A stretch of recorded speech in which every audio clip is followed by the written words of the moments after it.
Hi, I'm Chris Norton with the Missouri State Highway Patrol Criminal Justice Information Services Division. Today we're going to talk about the new background check process for the passing of Missouri Statute 168036. 168036 became effective June 30th, 2022. The statute, beginning January 1st, 2023, allows individuals wishing to become substitute teachers to designate up to 5 Missouri school districts to receive background check results for $50. The substitute teacher must have an active application with each school district they're applying to at the same time. This is also a new process where applicants will not be utilizing our mock system. Due to system limitations, fingerprint submission will be via hard copy fingerprint card until mock's programming changes are completed. This process is also optional. Substitute teachers may continue to utilize mocks and register separately for each check for full fees, which are $41.75 each. Potential substitute teachers wanting to use this process will need to download the PDF document of instructions from DESE's website. The PDF document will contain the following information: the fingerprint instructions, attachment A, which talks about the fingerprint options, the acknowledgement form, and the applicant privacy notice and privacy rights. Today we're going to break down each of these documents. First, beginning with the instructions themselves. As long as the applicant follows these instructions, there should not be any issue on getting the background checks processed. The beginning of the instructions are going to start with the background of the statute, 168036. It's going to explain that it requires manual fingerprint submission. The applicants won't register on mocks, and that'll be a charge of $50 for these background checks. We'll also discuss for those applying at only one school district to not use this process and to utilize mocks as usual. Step 1. The applicants are going to need to contact each school district that they're going to apply for as a substitute teacher and obtain each school district's ORI, also known as Originating Agency Identifier, and OCA, which is the County District Code. This information is required to complete the acknowledgement form. The ORI is 9 digits and specific for each school district and identifies a school district as an authorized entity to request and receive fingerprint-based criminal history. So the ORI is going to start with M as in Mary, O as in Ocean for Missouri, and then the number 9 after. So MO9 has some more numbers follow and end with a Z as in zebra. Okay, and that's how you're going to know it's going to be the ORI. The OCA is the school's assigned county and district code, and it consists of a 3-digit county code and a 3-digit district code. For example, 001-999. These are all unique to each school district and can only be obtained from each school district. That's important. Patrol staff will not be giving this information out to any applicants that may contact us. They're going to get referred back to the school districts to receive this information. School districts. Your ORI is located on your MOX portal page upon login. It can also be located on your recent policy compliance review audit document as well in the write-up section. Again, please note, patrol staff will not give out ORIs or OCAs of school districts to applicants, and the applicants will be referred back to the school districts. Step 2, the fingerprinting process, is going to refer the applicants to look at attachment A for fingerprinting options. And you must have a hard copy applicant fingerprint card either from the live scan device or the old FD258 cards for mailing to the patrol as indicated later on in the instructions. We will cover attachment A after we finish up the instructions form. Step 3, completing the actual fingerprint card.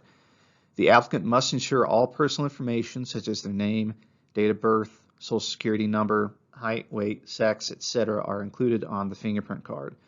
The ORI and OCA fields can be left blank as this information will be obtained from the completed acknowledgement form that we'll cover later on.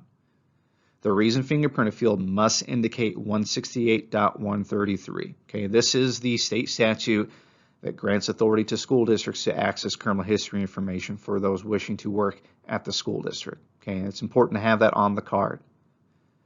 The fingerprint card must be completed in full, including personal information, fingerprint images, signed and dated as well. Okay, if you go into an agency that utilizes a live scan device, The applicant does need to verify the law enforcement agency is putting the correct statute in the reason fingerprinted field. They're going to have a lot of different choices, but again, the one they're going to want to use, 168.133. Okay, and here's what the actual hard copy card looks like. This is also known as the FD 258 applicant hard fingerprint card. Okay, as you can see here, they fill out all the information. However, here's the ORI field. It was left blank. Here's the OCA field, also left blank as they were instructed to do. And then here's our reason fingerprinted field, 168.133. So this is what they're going to need here. Of course, we don't have any fingerprints on here, but in actuality, when they get it completed, they will have their fingerprints on this card as well. We're just kind of giving you an example. Okay, steps 4 through 7 is just kind of telling them what they need to do to, how to write the check out, who to mail it to, and things like that. If there's any questions, of course, they can refer to attachment A or contact the patrol, 573-526-6153, option 3, option 1 to get a hold of the record check processing unit. Next, we're going to cover the acknowledgement form. Now, this is going to need to be filled out by the applicants in its entirety and sent in to actually get, along with the fingerprint card, to get the background checks processed. Okay, at the beginning of this form, this is going to kind of cover what the statute is and the process. It's going to tell them to contact the school to get the ORI and OCA information. And here's an example of what it will look like if they do complete it. As you can see, ORI for school district number 1, put 1 in there, name of the school, and their county code, 999-998. They'll also need to check to confirm that they have acknowledged they've completed, an application to be a substitute teacher at the school district. They'll need to check that as a yes for each of these school districts to have the background checks processed. Okay, and as we can see here for number 2, we put in our second school district as well, that same information. ORI, name of the school, OCA, and we check to confirm, yes, we do have an application on file with that school district. And of course, finally, at the very bottom, they'll have to print their name, sign it, and date it. They have to sign and date the form. It will not be processed. Okay, if we receive these that are blank, we will not process those checks. They will need to understand they need to sign, date this form for it to be processed. And then, of course, it's also going to tell them where to, how to write the check out, who to write it out to, the fee involved, who to mail it to, and things like that. It's also going to tell them that the background check results will be sent directly to the school districts listed on the form. They will not get a copy of it. And that processing of the manual cards may take 7 to 10 business days once they are received by the patrol. Next, we're going to cover the applicant privacy notice. These are required to be given to the applicants prior to them getting fingerprinted. It kind of explains their rights and what they have on getting their fingerprints taken, where the information is going, why it's needed, things of that nature. Okay, so they do need to be provided this prior to getting fingerprinted. If they download this form off of DESI's website, this will be included on the form. It was given to them. Okay. Why is it required? Since applicants are not registering for electronic submission on the MOX portal, manual fingerprint card submissions require the applicant notification prior to fingerprint submission. That's why it's included in all those documents. There's no need to send this in with the fingerprint card. Keep this for your records only. Substitute staffing agencies. They're going to be excluded from this process. Their substitute staff must have an active application for each school district, or the school district must have an awareness of this staff member, such as being on an active and school board approved sub list. It's very important to remember. Finally, we're going to cover the fingerprint options located in attachment A, kind of give them where the applicants can go to get fingerprinted. There are 4 options. First, they can contact local law enforcement like a police department or sheriff's office and ask if they provide applicant fingerprinting services. The fingerprinting must be on an applicant fingerprint card, the FD258, or they can use their electronic live scan devices as well if they have one such device and they're able to do that. But when utilizing their live scans, the agency must pause and print and provide a hard copy to the applicant. Fees may apply for the fingerprinting services.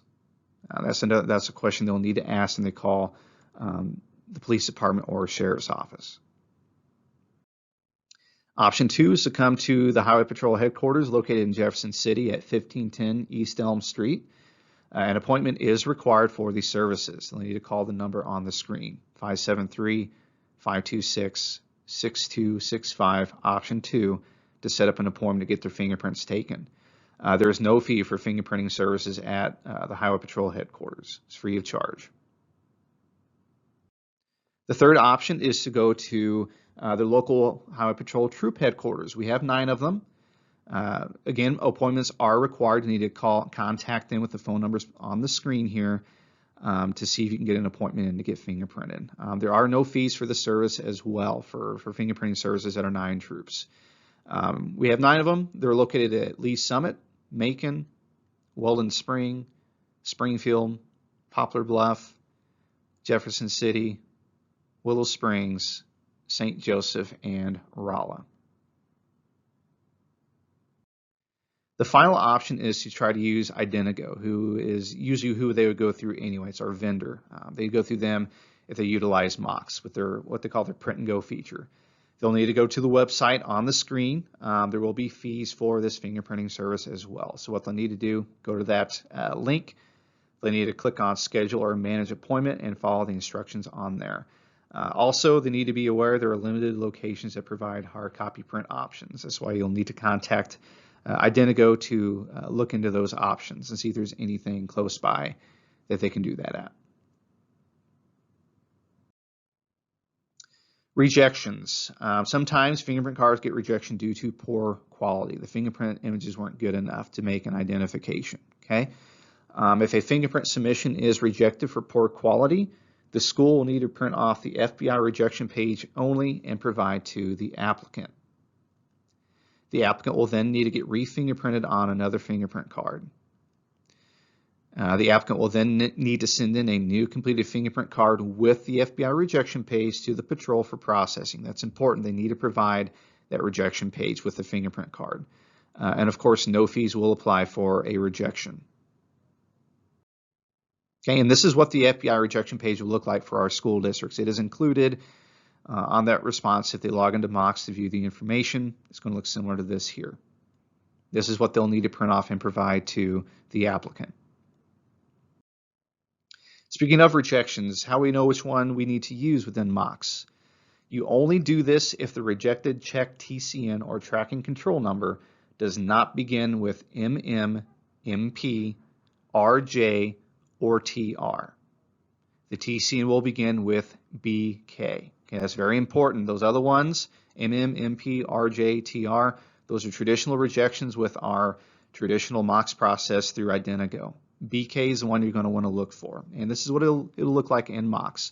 We can tell it's rejected by our status column on the far right. We can see it says rejected. Here's our TCM column towards the left.